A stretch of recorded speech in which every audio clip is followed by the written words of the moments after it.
Magsimula na tayo sa ating Magsimula na tayo mga bossing sa ating palatuntunan. Magandang araw sa inyo. Ito po si Boss Dada at ano ba una natin pag-uusapan? Pag-usapan muna natin yung interim release ni Pangulong Duterte. Ganda. Sige. Aral-aral tayo ng konti para meron tayong naiintindihan. Ano ba ang interim release sa International Criminal Court? An interim release in the context of the International Criminal Court typically refers to a temporary update, decision, or publication issued before a major event or trial version of a document.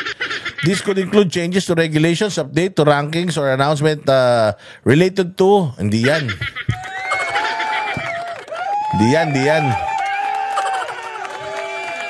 An interim release is in the context of International Criminal Court refers to a situation where a detained individual who is under investigation or on trial is temporarily released from custody. These occur under specific condition and governed by the ICC's legal framework, particularly the Rome Statute. So what are the key points? The key points about interim release in the ICC, eligibility for interim release. Ano ba yung eligibility na yan? Ibig sabihin, sino makakapag-avail niyan? Interim release may be granted pending trial or during an ongoing trial. Okay, so kung meron kang trial pa lang na malapit na, pwede kang mag-avail nito. It's contingent upon factors such as the person's health, the duration of detention, and the need for their presence in another context. Example, cooperation in other investigations. Okay, so dito pasok si Pangulong Duterte sa person's health, duration of detention, and the need for their presence in other contexts. So doon na lang sa may person's health and duration of detention. Alam naman natin na Pangulong Duterte is 80 years old. And hindi siya 80 years old na katulad ni Enrile na putang ina walang kamatayan. Kutsi si Enrile, sabi ko sa inyo. Si Enrile nung, di ba si Ebat Adan? Si Ebat Adan, alam niyo, bago nabuo yung Ebat Adan na kanta. Si Ebat Adan, dalawa lang yan na ginawa sa mundo. Alam nyo ba yung pangatlo kung sino? Putang ina, si Enrile yun. Siya yun, yung nangbuyo. Siya yung demonyong nangbuyo kay Eva nakainin yung mansanas. Ganun katanda yan. Putang ina, walang kamatayan yan. Kung napapanood ninyo yung alam nyo yung mga batang 90s dyan, yung Highlander. Meron ako napapanood doon sa Studio 23. Yung Highlander, walang hiya na yan. Daan-daan taon na silang buhay. Namamatay lang sila pag pinugutan mo sila ng ulo. Ito si Enrile. Kahit na halimbawa si Enrile, kahit na ilang beses mo tong ng bitay, yung sentensyaan ng bitay sa lahat ng kademonyo ang ginawa niya sa mundo. Alam mo ba na pag niya nasintensyahan, binigti mo, na napapatid yung lubid? Pagka inano mo nga yan siyempre, pag binigti mo yan, napatid yung lubid. Na siya? Di absuelto na siya dun sa krimen na yun. May ginawa na naman bagong krimen yan. Sabi ng mga ancient history. Pugutan niya ng ulo sa pamamagitan ng guillotine. Mantakin mo, pag ginilotin mo yan, tumatalbog daw yung blade. Ganong katindi yan, walang kamatayan yan. Kaya tumanda yan ganyan, 700,000 years old na yan. So going back mga bossing doon sa sa istoryahin natin. So yun, person's health and duration of detention. Kasi kapag si Enrile, ikinulong mo ng habang buhay na pagkabilanggo. Sinintensya mo siya. Enrile, ikaw ay sinisintensya namin habang buhay na pagkabilanggo. Sabi ko sa inyo, yung kulungan, mall na yun, hindi pa siya namamatay.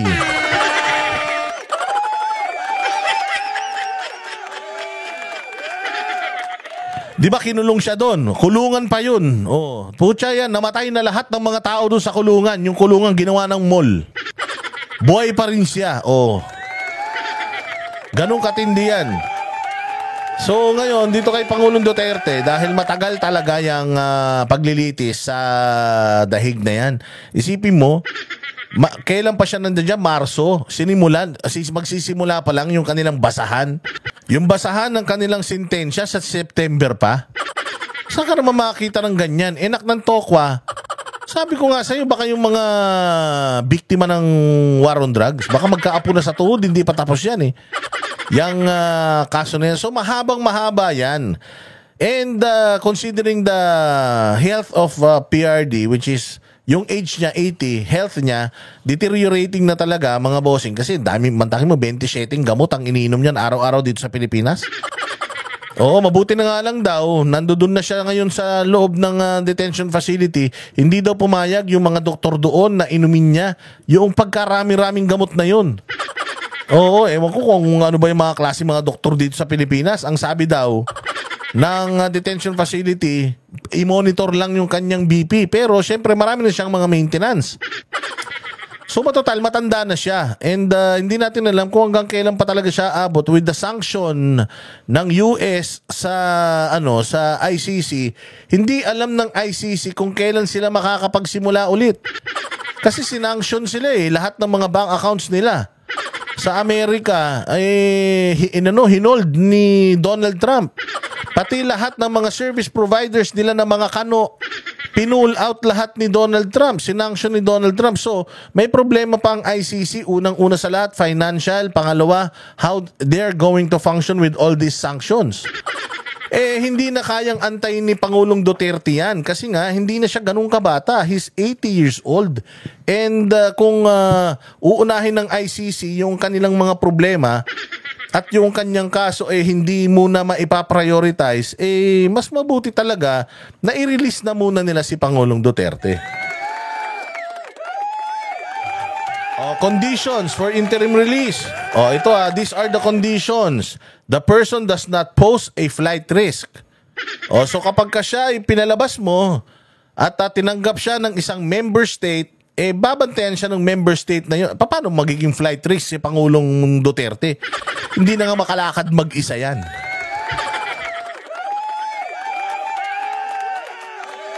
Diba? Hindi na yan makalakad mag-isa. Pangalawa, the release does not endanger victims, witnesses, or the community.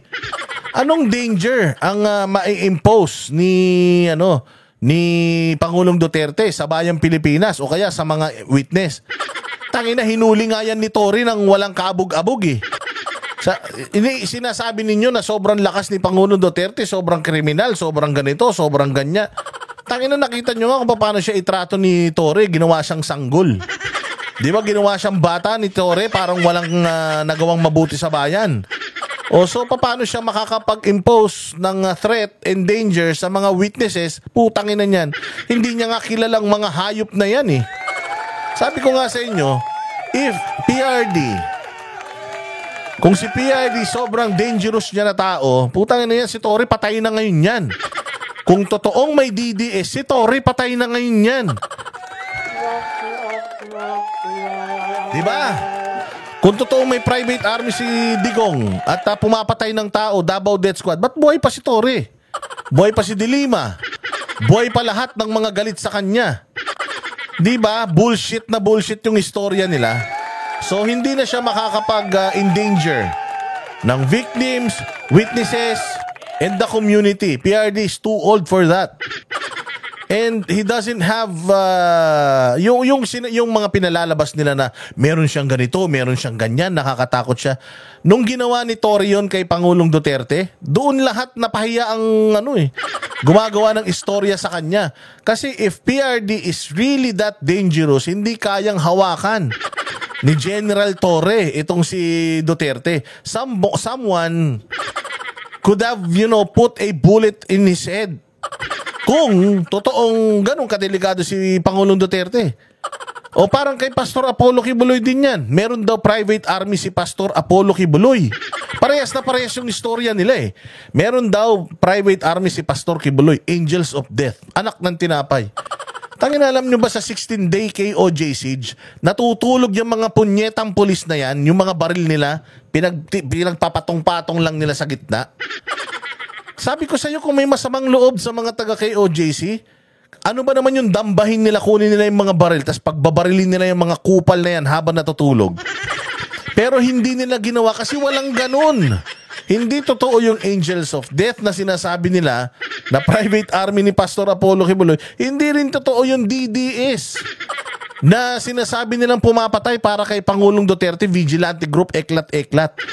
Kung sobrang totoo niyan, tingnan mo si Tory, naging PNP chief pa. Di sana pinaglamayan na yan noon pa. Diba? Buhay pa si Matubato. Buhay pa yung Las Cañas. At kung sino-sino pang mga testigo. Putangin na ang kriminal, yung mga ampatuan sa may, diyan sa may Mindanao. Pucha, kita mo, buhay pa yung mga media, pinaglilibing. Yun ang kriminal. Yun ang talagang satanas. Tanginang yan. Yan ang talagang demonyo. O yun, may ebidensya tayo dun. O si Pangulong Duterte, wala kayong ebidensya. Mantakin mo, 43. 43 sa buong buhay niya. Yun lang yung buhay na sinasabi nilang kinitil niya o ng mga Davao death squad niya at mga pulis niya daw, di umano. Iilan? 43 o 23? O 43, sabihin na natin. Anak ng tinapay, mas marami pa ngayon namatay doon sa mas madami pa yung namatay na mga media doon sa Mindanao, yung pinalibing nila Ampatuan, di ba yung away ng Ampatuan, Mangudadato dyan? O tapos sa 44, ilang pulis na namatay dyan? 44 sa isang araw? 44 na pulis nang namatay sa isang araw hanggang ngayon. Hindi pa naririsolba. Namatay na lang si Pinoy. Hindi pa naririsolba yung issue na yan. 44 sa isang araw. Itong kay Pangulong Duterte, 43 sa ilang taon. Mula 2016 hanggang ilang taon. Mas maaga pa sa 2016, putya ganun lang karami na ibinibintang sa kanya ni wala ngang ebidensya.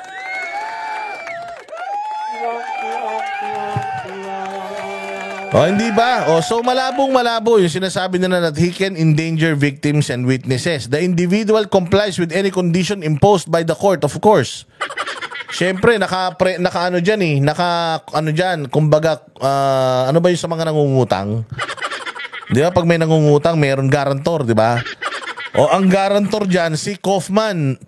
Alam nyo ba si Kaufman sa Europe, sobrang sikat ng abogado na yan. May reputasyon yan. Dito sa decision process, both the prosecutor and defense have opportunity to present arguments. Alam nyo ba, na dito sa request ng interim release ni Pangulong Duterte, alam nyo ba sa interim release ni Pangulong Duterte? Yung mga prosecutors, mga bossing ng yung prosecutors ng ICC, nag-agree sila. Kaya umiiyak ngayon si Conti, pangit na nga, umiiyak pa. Swangit na nga yung mukha po siya, pinaiyak nyo pa, Diyos mio. So, ayun. Ang monitoring restrictions, individuals granted interim release are often subject to strict conditions such as travel restrictions, reporting requirements, or electronic monitoring. Cooperation with authorities of the host country if released to a state is typically required. Revocation of release kapag meron daw mga bagong mga warrant, detentions, blah blah blah, dyan sa kaso na yan. Napakadali. And katulad nga na sinasabi natin, mukhang malaki yung chances nito kasi nga pumayag pati ang ICC prosecution team. Siguro nakikita na din ng ICC na kaya nga ako lubos ang papasalamat ko sa mga Pilipino na nandiyan dyan sa Hague. Kaya nga sana, sana nga kung makalabas na si Pangulong Duterte bago pa kami magpunta dyan kasi we are supposed to go there this July. Pero kung bago pa pa mag-July, makalabas na si Pangulong Duterte, okay na rin sa amin. Kahit na hindi na kami magkita-kita ng mga kababayan natin Pilipino dyan, okay na sa amin na maalis na si Pangulong Duterte dyan sa ICC facility na yan. Oo, so ngayon, itong mga kapwa natin Pilipino dito, nagpapasalamat kami ng lubos sa inyo. Kaya dyan sa mga vloggers na nandiyan dyan, most especially, yung mga nag-aaway-away na nagbati-bati na yata. At kanila Harry Roque, sa lahat ng mga nandiyan dyan, na araw-araw walang pagod na nagpapakita ng suporta kay Pangulong Duterte, napakalaking bagay niyang ginawa ninyo na pagsuporta kay Pangulong Duterte. Kasi kahit papaano, even yung ibang mga bansa, nung nakikita nila na ginagawa niyo yan, somehow naisip nila na magaling talaga to si Duterte. Duterte was branded as one of the strongest leaders noong panahon niya, kasama sila Vladimir Putin at saka Xi Jinping. Isa siya sa mga strong men na nagli-lead na pinakamagagaling na mga leader sa buong mundo. Mantakin mo ang Pilipinas bihirang masama dyan. Pero si Pangulong Duterte, kilalang kilala sa buong mundo. And alam naman natin, yung propaganda ng media komunista, talagang pasamain yung reputasyon ni Pangulong Duterte. At kahit papaano, ilang mga tao sa ibang bansa naniniwala dyan. Dahil nga syempre, hindi rin naman nila kilala yung tao Until, nung siya'y nakulong na ganyan, and nagtipon-tipon, yung mga Pilipino going out of their way, ilang oras na biyahe, isang araw, 2 araw na biyahe, magstay sila doon, own pocket nila, walang organizer, na-realize nung mga, nakita rin ng mga tao sa ibang bansa, even yung mga foreigners dyan, nalaman nila yung sitwasyon natin dito sa Pilipinas. Somehow nakita nila yung mga ginawa ninyong effort. Feeling ko, sa kanilang mga bansa, they will never do it sa kanilang mga leaders. So the effort, the love, the sacrifices na ginawa natin, ginawa ninyo for PRRD habang nandiyan siya sa detention facility na kahit hindi nyo siya nakikita, hindi kayo umaalis. Kahit na ilang beses nang sinabi ni Pangulong Duterte na wag na kayong mag-aksaya ng panahon, umuwi na kayo para maging productive kayo, pero kita mo, ang Duterte kaya talagang pagbuklod-buklodin ng lahat ng mga Pilipino. Bakit? Imaginein mo, nung wala pa si Pangulong Duterte dyan sa ICC, these Filipinos, puta kahit nagkakasalubong yan, walang pakilamanan yan.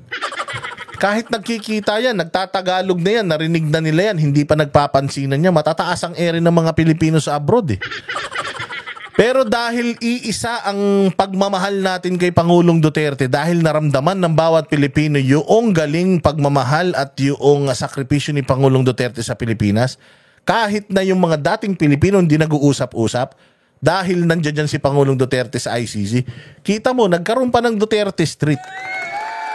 Napakagaling. Kaya iba talaga ang kapangyarihan nitong si Pangulong Duterte. Iba talaga yung uniting factor. Ito si Bongbong, putang ina, demonyo yan. Walang ibang gagawin niya si Bongbong Marcos hindi watak-watakin ng bayang Pilipinas. Kasi yung pamilya niya, pamilya ng mga satanas yan. Alam mo ba, nung ano daw yan, noong ipinanganak daw yan si Bongbong, ang una daw lumabas, itim na espiritu. Tapos yung panubigan ni Imelda, lava. Putang ina, para siyang dragon. Ganong kademonyo yan. Satanas siyang hayop na yan, pati yung pinsan niya. Yan ang ginagawa nila sa bayang Pilipinas. Sabi ko nga sa inyo, si PRD doesn't have to do anything. All he needs to do is to be in a particular or specific place and people will gather and rally behind him. Ganyang gagaling si Pangulong Duterte. Ito si Bongbong, putang ina, kailangan pa magbayad ng tao niyan para lang may manood sa speech ng ulul na yan. Ang hirap-hirap pa intindihin ng speech, putang ina, bulul-bulul. Si Pangulong Duterte, pinapauwi na yung tao, so umuwi na kayo. Nagsasayang kayo ng oras dyan. Nakakahiya sa mga taga dito sa ICC. Sabihin nila, gulo-gulo natin. Kita mo naman, hindi siya iniwan ng mga Pilipino. Ganyan ang Duterte. Ikaw, Bongbong, putangina, kahit mamatay ka ngayon, maniwala ka, baka putangina, pamilya mo lang umatin sa lamay mo. Baka sa sobrang tahimik sa lamay mo, baka bukas na bukas, pwede ka nang ilibing. Naka-move on na kami kaagad. Oo, totoo yan. Kahit kainin ka ng lupa ngayon. Sabi ko nga sa iyo, kung si Bongbong Marcos maglayas, putang ina, walang maghahanap eh. Wala talagang maghahanap sa switik na yan. Ganyang kademonyong hayop. Pero ito, pakinggan natin mga bossing, itong interim release. Napakagandang balita nito. Sabi ko nga sa inyo, unti-unti napapasakamay na natin ang tagumpay. Unti-unti napapahiya sila. Ang gaba, di magsaba yan. Ang karma nila, putang ina, hindi na yan mapipigilan. Pero tingnan mo, Diyos na mismo at ang pagkakataon ang gumagawa ng dahilan para maipakita sa buong mundo ang kahayupan nito, mga punyemas na ito. Oo, sooner or later, Pastor Apollo Kibuloy will also be out in jail and will also be victor sa kanyang mga kaso. Tayin nyo yan. Sampal yan sa mukha ni Abalos, ni Torre, ni Marbil, nung magkapatid na mga satanas na mga Rimulya. Kay Tambaloslos dyan sa asawa ni Marcos na mukhang luya. Ayan, oo, lahat yan sampal sa mga pagmumukha nila. And 3 years na lang, Diyos ko po, ang bilis na. 3 years na lang, mawawala na sa landas nating mga hayop na yan.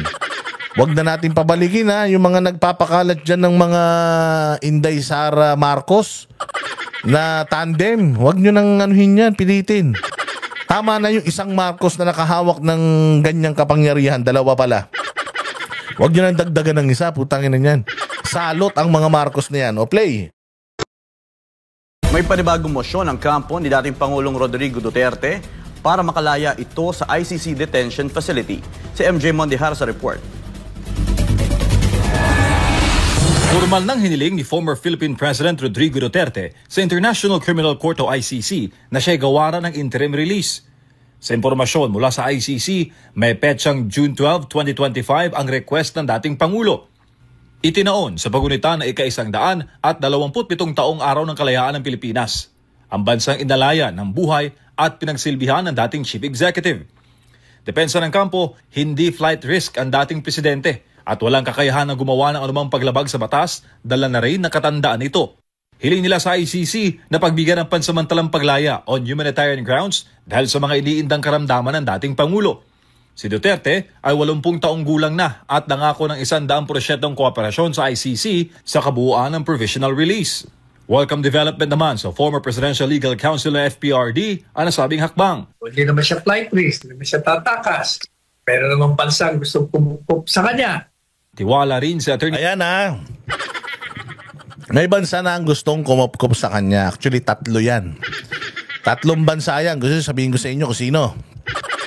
Wag na. Before pa, mga 2-3 weeks ago, nalaman na namin to. Itong nire-request nila na interim release. Siyempre, nung sinabi yun sa amin, in the, ano ba tawag doon?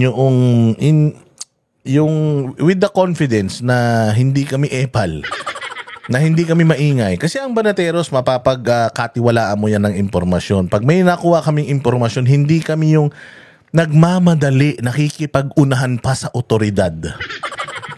Makikipag-unahan pa dun sa dapat magsalita para lang mauna sa balita. Hindi po kami ganun. Tapos na po kami dyan. Ayaw naman po namin maging araw para sumikat pa. Oo, kasi sa araw lang po ang sumisikat at lumulubog. Tandaan niyo yan. So eto mga bossing, for the past 3 weeks, alam na namin yan. It's been lingering there. And alam na rin namin kung ano yung mga bansa na kumbaga nagbukas ng kanilang mga pinto para kay Pangulong Duterte. Pero di namin sinasabi yun kasi nga respeto doon sa mga dapat maunang magsabi niyan. Kasi nga mahirap ma-preempt. Putangin na niyan. Meron daw isang vlogger naglabas na naman yan, ewan ko. Sabi ko, ba't kasi pinangungunahan eh? Gusto natin lagi tayo nauuna sa impormasyon. Gusto ba natin, wala namang award yan, wala namang premyo yan. Hindi ba? Ewan ko, ba't ganun? Pero anyways, kami hindi namin sinabi until nung lumabas, kaya nga nag-status kami na we knew this a couple of weeks ago. We just decide, kami nag-ano lang kami, nag-ano kami na wag na tayo maingay, bayaan natin silang mauna.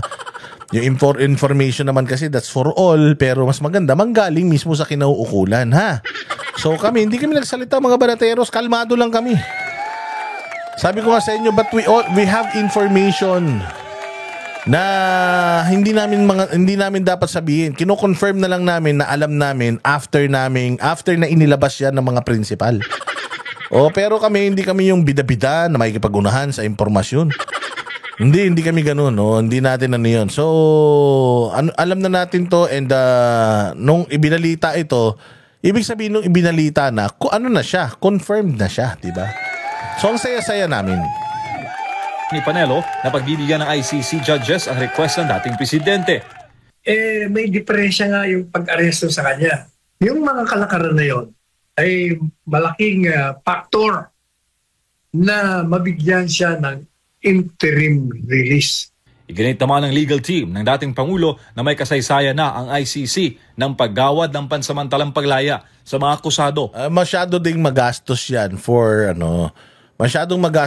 for ICC. Kasi syempre, madami ng mga member state ang nag-alisan sa kanila. Isa na nga dyan ng Pilipinas, nung nakaraan, Hungary, at marami na, tas yan, yung sanction pa ng US. So, in terms of budget, itong itong katarantaduhang ICC na to, medyo medyo naghihikahos na yan. Kumbaga, break even lang yung mga yan, making ends meet, ika nga.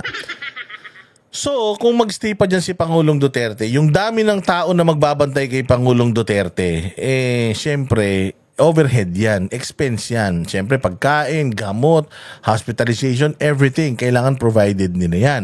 If something bad happens to PRRD, kasalanan pa nila yan. So, para sa akin, kung ako lang din ang leader netong mga gunggong na ito, iga-grant ko yan. Para at least, patawag lang tayo ng patawag sa kanya dito kasi hindi ibig sabihin na siya ay aalis, siya ay ililipat ng makakalabas ng kulungan dyan. Hindi ibig sabihin na tapos na yung kaso. Tuloy-tuloy pa rin pong lilitisin yung kaso. It's just that matagal yan masyado and mas makakatipid sila ng malaki and hindi pa masyadong delikado sa kanila kasi nga sobrang may sakit yung matanda at saka sobrang tanda na nun. Mas sa kanila, mas yung burden mas less. So, assurance naman ni Attorney Kaufman na siya ay pupunta dyan. Na siya ay a-attend sa mga hearings, proceedings at kung kailangan nandiyan siya, pupunta siya dyan. Kung halimbawa naman, si Pangulong Duterte, let's say for example, mas pipiliin nila na hindi siya haharap dyan. Let's say, via Zoom na lang, halimbawa, no? So nag-hearing, mga abogado nila away-away, and then in the end, si Pangulong Duterte ay napatunayang may sala at kailangan talagang ikulong. Sinintensya ng ICC na makukulong ka ng ganito, ng ganyan. Yung member state na nagkakanlong kay Pangulong Duterte, yun talaga kailangan niya bilang isang member state, kailangan niya talagang isuko si Pangulong Duterte sa korte na yan. Ganun yun, putangin natin yung mga makakaliwang mga tanga na to eh. Alam mo kung bakit yung mga makakaliwa, yak-yak sila ng yak-yak ngayon. Takot na takot kasi sila na makalabas si Pangulong Duterte at hindi na maibalik dyan. At ang masaklap nito, baka pumayag pa itong ICC na sige, pauwi ng Pilipinas na yan. Putangin na. Pag ganun na nangyari, kawawa sila, mantakin mo, tuloy-tuloy yung mga kaso nila. Patungkol sa kahayupang ginawa, pagtatraidor na ginawa nila kay Duterte, patay pa ang mga political career nila, tapos makakauwi si Pangulo sa Pilipinas. Double murder talaga yun. Double whammy. Kaya sabi ko nga hindi nyo na mapipigilan ito. At unti-unti ito. The political landscape sa Pilipinas is starting to shift. Unti-unti nang napapatunayan ng mga Duterte, si Pastor Apollo Kibuloy, lahat ng mga pinaratangan ninyo, lahat yan politika at walang kasalanan. Hindi pa ma-impeach si VP, magiging presidente pa. Utangin na, humanda talaga kayo dahil lang hagupit ng lintik na walang ganti. Napakasakit talaga niyan. Dahil sa humanitarian grounds. Ayon pa sa kampo, may isang hindi pinangalanang bansa na piling papanggap kay PRRD sa kasagsagan ng kanyang internet release. Pero, legal nga ba ito turing, balik bansa na lamang ng dating presidente. Paano maging illegal? Di ba, nag-file nga tayo ng petisyon para ibalik Paano maging illegal yan? Ang sure nga natin illegal ang ginawa ng gobyerno. Kaya itong gobyerno na gumawa ng illegal na hakbang ay iwasto niya ang kanyang sarili. Hindi ba yan nga ang hinihingi namin sa petition namin sa Korte Suprema? Para sa Diyos, Yon, palakpakan. Kami ang boses ng masa, hindi natatakot. Katotohanan lang, di kami nalulunod. Walang bahid ng sismis, lahat ay totoo. Kahit sino ka pa, pag mali ka babanatan ka. Walang pinipili kulay, wala kaming kinikilingan. Basta para sa bayan, kami lalaban. Pag tama palakpakan, pag mali banatan. Di matitinag, di matatakot, para sa bayan tuloy ang sigaw. Sa harap ng kamera, walang halong takot. Mga baluktot, lahat kayo'y tutumba. Ang hustisya at totoo, yun lang ang mahalaga.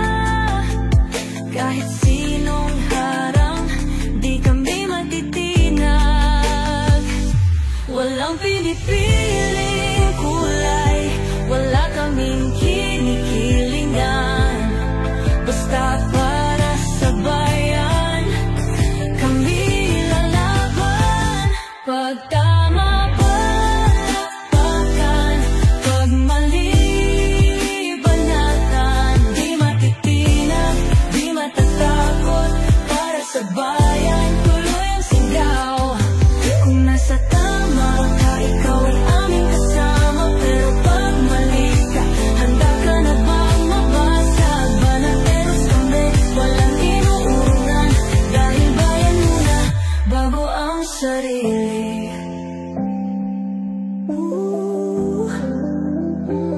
Bago ang sarili.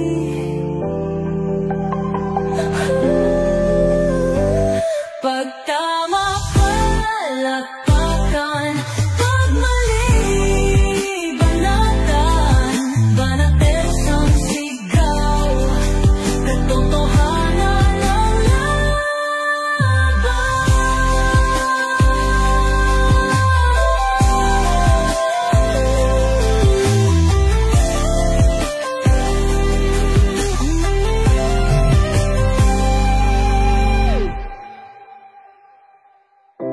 sa harap ng kamera, walang halong takot.